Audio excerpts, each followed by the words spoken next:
नमस्कार भक्तों, आप सभी का स्वागत है हमारे इस दिव्य और पवित्र चैनल पर। दोस्तों, इस संसार में जब भी धर्म कमजोर होता है, जब लोगों का मन मोह माया में उलझ जाता है, तब ईश्वर किसी न किसी रूप में अवतार लेकर सत्य का मार्ग दिखाते हैं। आज हम बात करने जा रहे हैं ऐसे ही एक दिव्य ऋषि के बारे में, जिन्होंने ज्ञान, योग और सत्य का प्रकाश पूरी दुनिया में फैलाया। ये है भगवान कपिल मुनि, जिन्हें भगवान विष्णु का अवतार माना जाता है और जिन्होंने संसार को सांख्य दर्शन का दिव्य ज्ञान दिया। लेकिन क्या आप जानते हैं, कैसे हुआ कपिल मुनि का जन्म? क्यों उनके क्रोध से राजा सगर के 60,000 पुत्र भस्म हो गए? और क्यों आज भी कपिल मुनि का नाम सुनते ही साधु संत श्रद्धा से झुक जाते हैं? आज की इस दिव्य कथा में हम जानेंगे भगवान कपिल मुनि का जन्म, उनका तप, उनका ज्ञान और उनकी महान लीला। तो भक्तों, इस पवित्र कथा को अंत तक जरूर सुनिए, क्योंकि अंत में आपको एक ऐसा आध्यात्मिक संदेश मिलेगा जो आपकी जिंदगी बदल सकता है। बहुत समय पहले की बात है। उस समय पृथ्वी पर महान ऋषि कर्दम मुनि रहते थे। वे बहुत बड़े तपस्वी और भगवान विष्णु के परम भक्त थे। उन्होंने वर्षों तक कठिन तपस्या की। उनकी तपस्या से प्रसन्न होकर भगवान विष्णु स्वयं उनके सामने प्रकट हुए। भगवान विष्णु ने कहा, हे कर्दम मुनि, मैं तुम्हारी तपस्या से अत्यंत प्रसन्न हूँ। तुम्हें एक दिव्य पुत्र प्राप्त होगा जो संसार को आध्यात्मिक ज्ञान देगा। समय बीता और कर्दम मुनि का विवाह देवहूति से हुआ। देवहूति राजा स्वयंभुव मनु की पुत्री थी। वे बहुत पवित्र और धर्मपरायण स्त्री थी।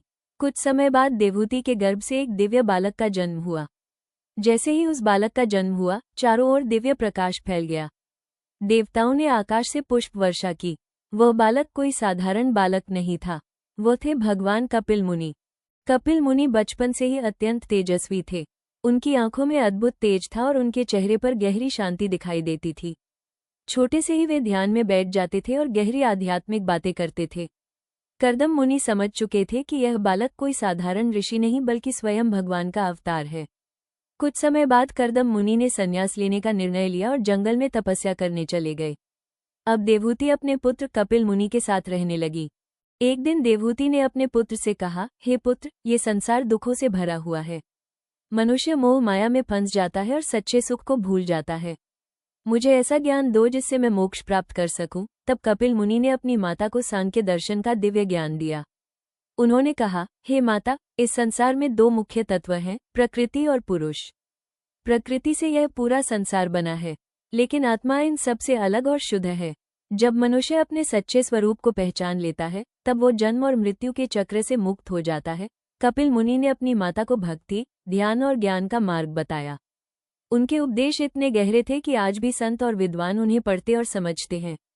देवहूति ने उस ज्ञान को ग्रहण किया और अंत में मोक्ष प्राप्त किया। अब आती है कपिल मुनि की सबसे प्रसिद्ध कथा। एक समय राजा सगर नाम के एक महान राजा थे। उनके 60,000 पुत्र थे। राजा सगर ने एक अश्वमेध यज्ञ करने का निर्णय लिया। इस यज्ञ में एक घोड़ा छोड़ा जाता है। जो भी उस घोड़े को रोकता है, उसे राजा से युद्ध करना पड़ता है। लेकिन देवराज इंद्र को ये यज्ञ पसंद नहीं आया। उन्होंने उस घोड़े को चुपके से उठाकर कपिल मुनि के आश्रम के पास बांध दिया। जब राजा सगर के पुत्र घोड़े को ढूंढते ढूंढते वहां पहुंचे, तो उन्होंने देखा कि घोड़ा कपिल मुनि के पास खड़ा है। वे बिना सोचे समझे कपिल मुनि पर आरोप लगाने लगे। वे चिल्लाने लगे, यही साधु हमारे यज्ञ का घोड़ा चुरा कर लाया है। उस समय कपिल मुनि गहरी ध्यान अवस्था में थे। लेकिन जब उन्होंने यह अपमान सुना तो उन्होंने अपनी आंखें खोली। उनकी आंखों से निकला दिव्य तेज इतना प्रबल था कि राजा सगर के 60,000 पुत्र उसी क्षण भस्म हो गए। जब राजा सगर को ये पता चला तो वे बहुत दुखी हुए। कई वर्षों बाद उनके वंशज भागीरथ ने अपने पूर्वजों की मुक्ति के लिए कठोर तपस्या की। भागीरथ की तपस्या से प्रसन्न होकर मां गंगा पृथ्वी पर आने के लिए तैयार हुई। लेकिन गंगा का वेग बहुत तेज था, इसलिए भगवान शिव ने अपनी जटाओं में गंगा को धारण किया और धीरे धीरे पृथ्वी पर उतारा। जब गंगा का पवित्र जल कपिल मुनि के आश्रम तक पहुंचा, तब राजा सगर के पुत्रों की आत्माओं को मुक्ति मिल गई। इसलिए गंगा को भागीरथी भी कहा जाता है। कपिल मुनि ने संसार को जो ज्ञान दिया, उसे सांख्य दर्शन कहा जाता है।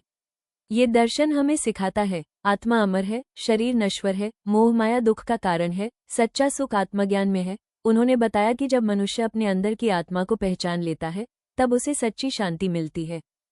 भक्तों, कपिल मुनि की कथा हमें कई महत्वपूर्ण बातें सिखाती है। पहली बात, कभी भी किसी साधु संत का अपमान नहीं करना चाहिए। दूसरी बात, सच्चा सुख धन और वस्तुओं में नहीं बल्कि ज्ञान और भक्ति में है।